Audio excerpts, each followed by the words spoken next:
I went outside earlier today to get food with Rosie. Um, that was at like 7 p.m. or something like that. I think or like 6:30. And then I came back, parked the car, ate the food, and kind of just stayed inside the rest of the time. And then it's like 10 p. It was like 10 p.m. Now it's like 11. And I'm like, okay, I gotta go walk Willie because he hasn't had enough exercise. So I go out at 10 p.m. and I like go pass by my car and the hood is open. And I was like, why is that open? And I'm like, okay, someone probably opened it up and tried to like steal a part. So I like go up to it, and obviously like most, like not like like the Jeep I had, but like most cars, like you have to get on the inside of it to be able to open up the hood for like that reason, so that people don't open it up. But I'm guessing people have ways to open it up. But I opened it, and no, like I looked to see if it was locked, I meant.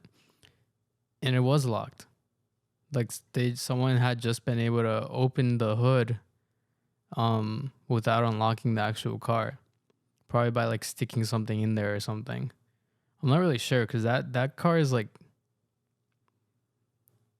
I've had to open that hood like multiple times and I've never actually been able to open it without getting on the inside to press like the release button.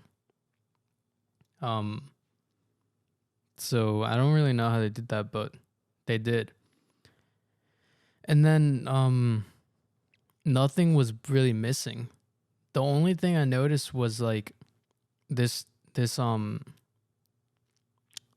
like tube, or what would it be, like a pipe that usually like goes, it keeps going bad lately, like was off.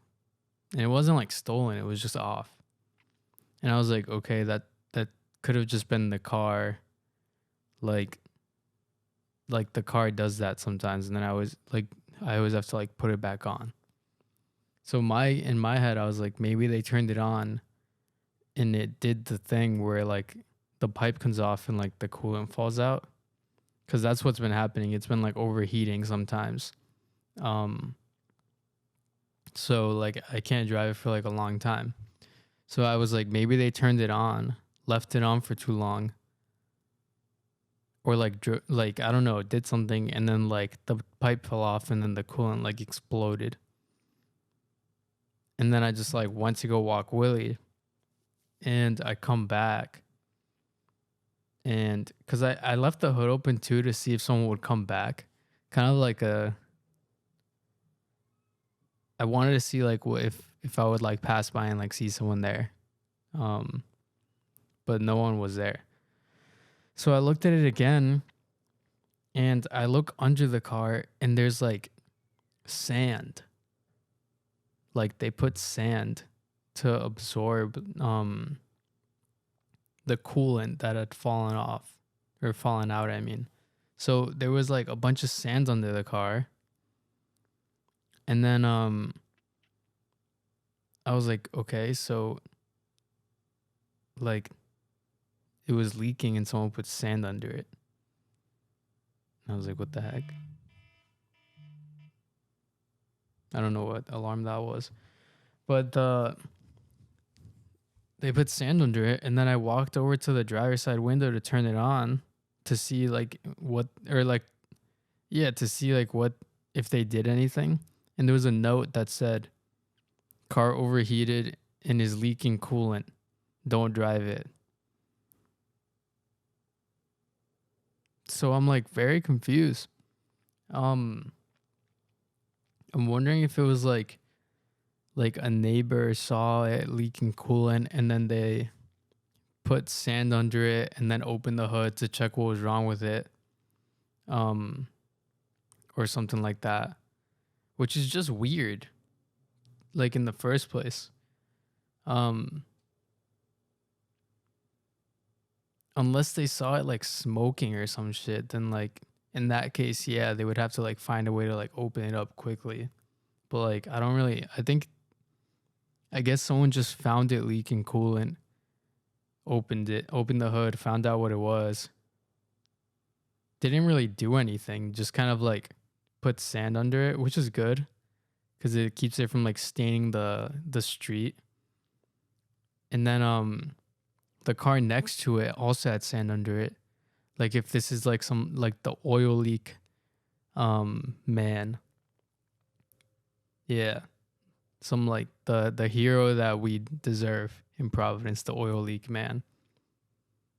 And yeah, that's pretty much it. Like nothing was stolen or anything. It was just some person that like saw the car leaking oil and then they just put or coolant and then they put sand under it and then they left a note saying it was leaking. Don't drive it.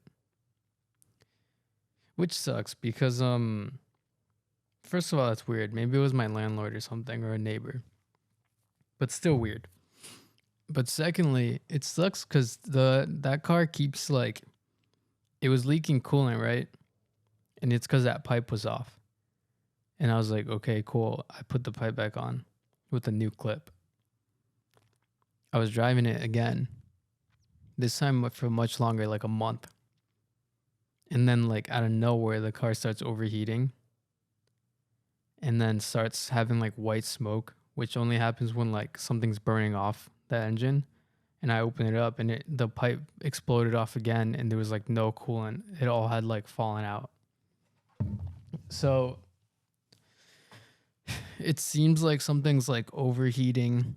Um Even though there's enough coolant, so maybe it's like the thermostat or something. But yeah. The car I had before was a Jeep TJ from 1997. And although it was a very fun car, it was very impractical for like using it as like your daily driver. Um it's slow, it's bumpy, it uses a lot of gas. It's loud. Um and you have to fix something in it like every week. But I don't think there's been a car that I had more fun with. I also don't think there's been a car that taught me more about working on cars than that one. But it's not the type of car you want to own if it's your only car. I'm getting a different job soon and when I have that full-time job, maybe I'll save and have like a project car, like a cheap Jeep TJ that a cheap like a CJ. Maybe I'll have one that can be like my project car. But yeah, for now I'm just gonna keep having that the Land Rover. And no, it's not like some like 2022 Land Rover. It's like from like the 90s too. But it's more it's definitely more of a practical car. The only thing is that car is massive. But yeah, that's it. Um but yeah, no, that was just like a weird thing to have happen. Like it doesn't sound that weird, but imagine like going out to your car and your hood is just left open. There's a bunch of sand under it, and then there's a note that says car was leaking. You'd be like, okay. Like wouldn't I have known when I went to the car and it was like there was like a puddle underneath it? But I guess I might have not noticed. But I also would have turned it on and it would have gave me like a bunch of warnings saying that there's no coolant in it and shit like that. I don't know. It's like someone I don't know. Pretty weird. Um I remember what I was gonna say before that ended up happening was I remember my first video client for myself. I had worked at companies before where I had dealt with clients, but my first like freelance client was I had gotten it by messaging people asking if they wanted a free video, and I was doing that to build my portfolio, and I communicated that beforehand. And this dude that answered had like a food truck company here. Not a food truck company. He managed food truck events. And he was like yeah, let's have a meeting. And I was like 16 or 17, and I was like, okay, cool. And we went to the meeting at this event that he was like hosting, and he just talked about like, he was like, I'm wondering like why you want to do it for free, like if I was like scamming him or something, which is reasonable. And I told him like, oh, it's to like build our portfolio and stuff like that. And then he was like, oh, okay, cool. And he goes like, oh, well, this is what I've been shooting on. And he showed me like his like iPhone with like a stabilizer, like a DJI like iPhone holder thing, and like this case that you can attach like lenses to. And I was like, cool, man. Yeah, yeah. And then he showed me this video he made, and it was a video of him walking around like his event with that phone, and it was just sped up at like 2 times speed. Like it was just him walking, and it was like sped up, and I was like, yeah, yeah, cool, dude. Can I do a video now? And then he was like, yeah, you can do it. I have an event on Saturday and Sunday. And I was like, damn, bro, that's 2 days of shooting for free. But I didn't really care that much because it was like the first ever project. It felt cool to like have a project like that's like your very own. And then I was doing that, and we went and we shot it, and then the next day we shot the Saturday, and it was like fine. We just like filmed a bunch of like food truck event stuff. And then the next day it had rained and got postponed to like the next weekend. And we had agreed to do Saturday and Sunday. So I remember being like, okay, we can still make like a video for like the stuff that we did end up getting. And he was like, okay. And then I gave him the first video that Robert edited, by the way. And it was good. And then he was like, yeah, I like it, but it needs more footage of like my other events. I have one on Saturday that I want you to record. So come on Saturday. And this isn't a made up story. I have like all the emails. And then I was like, yeah, I can't do that because it was just for free, and it was just for like a portfolio piece, and we just wanted to give you like a free video, so it would be like we both get something out of it. We can't just like keep filming, but we can give you another video if you want to pay us for it. And he goes like, he's like, this is absurd. Like, you never said that if it rained, you wouldn't give me another free shoot, which is like reasonable if it was paid. Yeah, like if I had like a paid project and we were supposed to shoot 3 days and we showed up on day 3, but it started raining, so we had to leave or something, or we didn't even show up. Like if we prepped for day 3 and had to end up leaving, if it rained, I would just shoot like a 4th day. That would be like completely fine. But if it's free, you have to like have like the context of the situation. Like, you can't just like it's just like, okay, like it rained, that sucks, but it was free, and like I can't put too much time into this. Like it sucks that it rained out of nowhere, but like um we have like other projects we're also doing to be able to build our portfolio. Like you don't like own our time technically. It was just something we were like doing for free. And then he was like, this is absurd that like you're not doing it for free, but how much would it cost?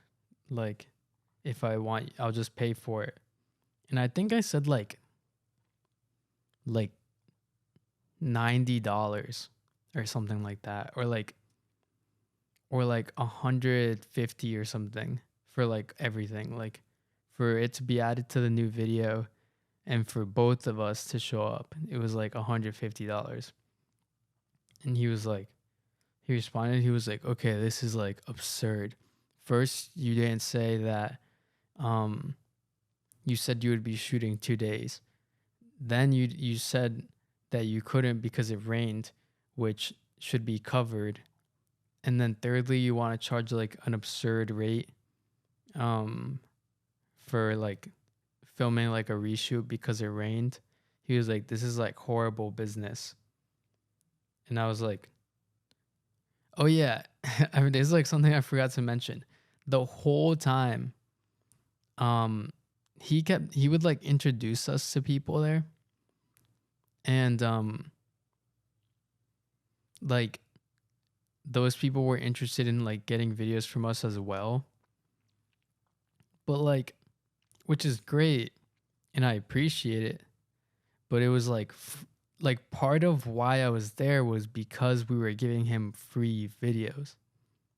So like he was trying to be like every now and then at the end of like a sentence in the like dispute, he would be um like, hey, I hope your conversation with like this person and this person is going well. And then he would like start like requesting everything he wanted, like, can we reshoot or like something like that. So he was trying to like hold it above our head that like at the same place that I could have gone for free, like I could have just showed up and introduced myself to those people. He doesn't own those people. They were just people at like his event. Um, he was like, he finally like got really mad at the end and was like, by the way, you never like you never repaid me for like the people that like I introduced you to. Um, you wouldn't have like met those people if it wasn't for me. And then we just didn't answer, and like that was the end of it. And then he ended up responding like a day later, and he was like, you guys have a horrible business. And like that was the first customer that we had. And I remember being like, damn, that guy sucked. As if like that would be like it was like a one in a kind thing.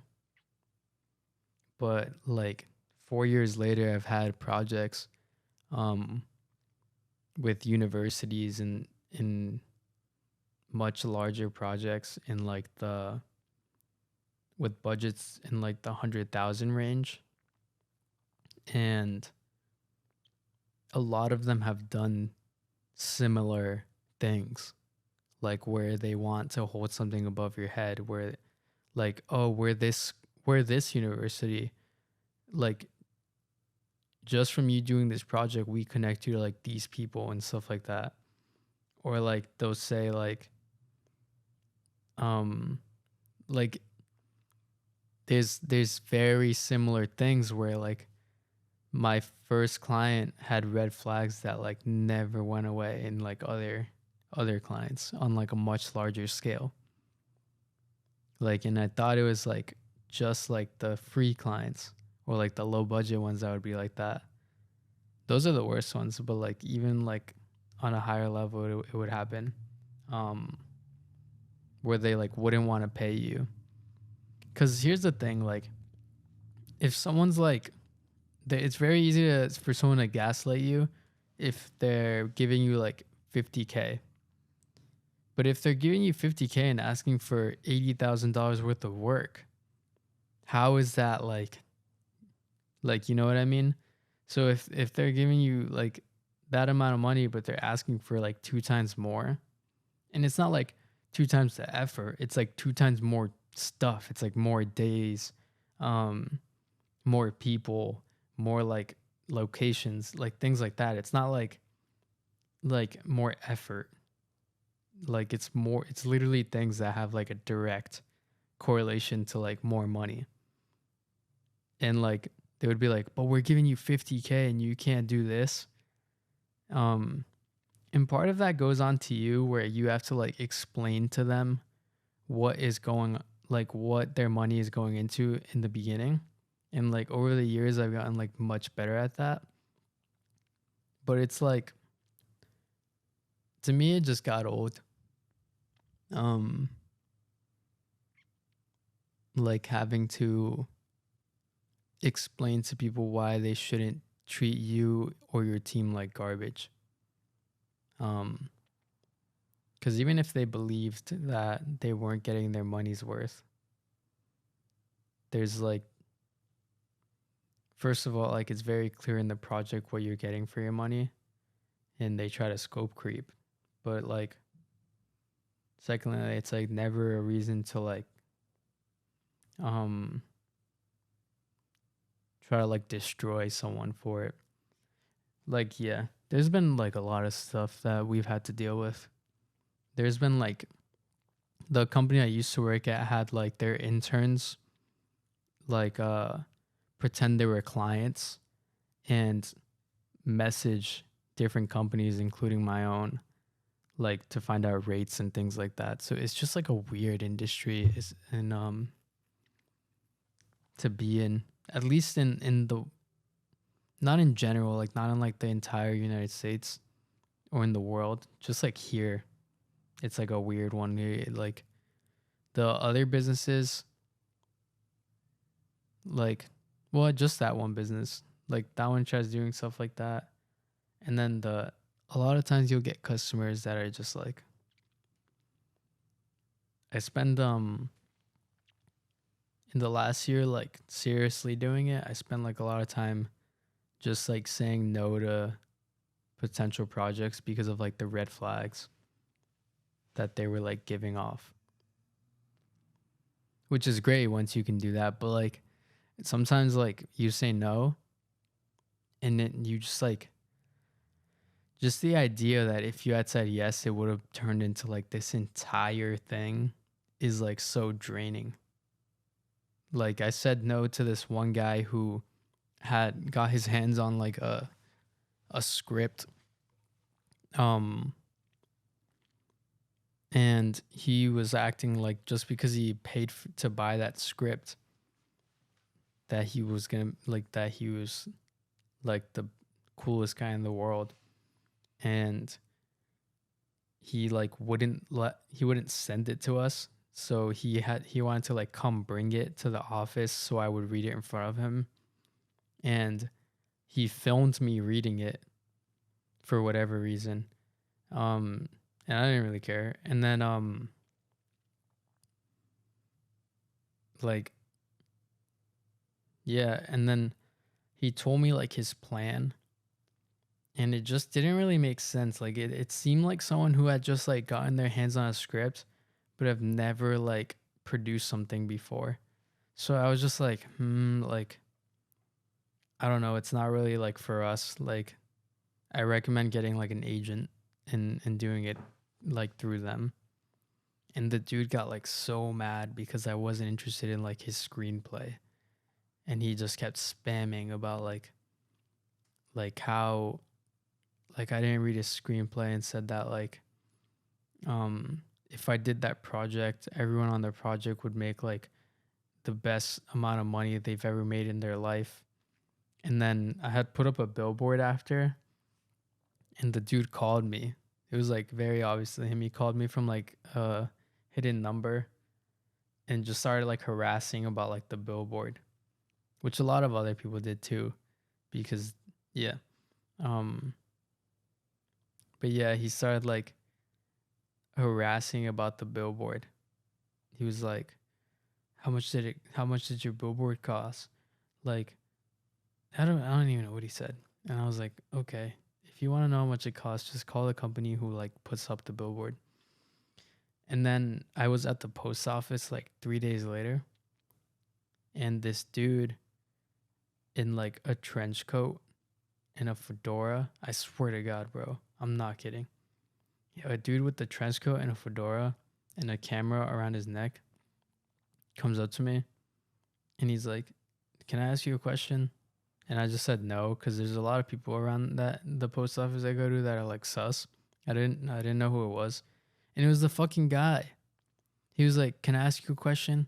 And I said no, and he was like, "I can't ask you something," and then I said no, and then he found out who like or no sorry, then I found out who he was, and he just went on about like you didn't read my screenplay, like I was gonna give you like the best um like salary of your life. I know where you work. I'm gonna call them and tell them how you are. Like have fun getting kicked out of your office. And I was like, okay. And I didn't say anything. I just got in my car. And then yeah, I had to tell the office I worked at like this crazy dude in a trench coat and a fedora with a camera around his neck might show up and like pretend that like that I asked him to come or some shit. And they were just like, damn, like sorry that's happening to you. We'll keep an eye out. And it was like it's just so weird. Like who does that? Like isn't that just so weird? A lot of it too, it's not it's a lot of it too was like our age. Um cuz we were like 16 then 17 then 18 like those that's like a young age, so a lot of people like felt like they could like take over us. It did get a lot better like the older I got. Also like the more experienced I got.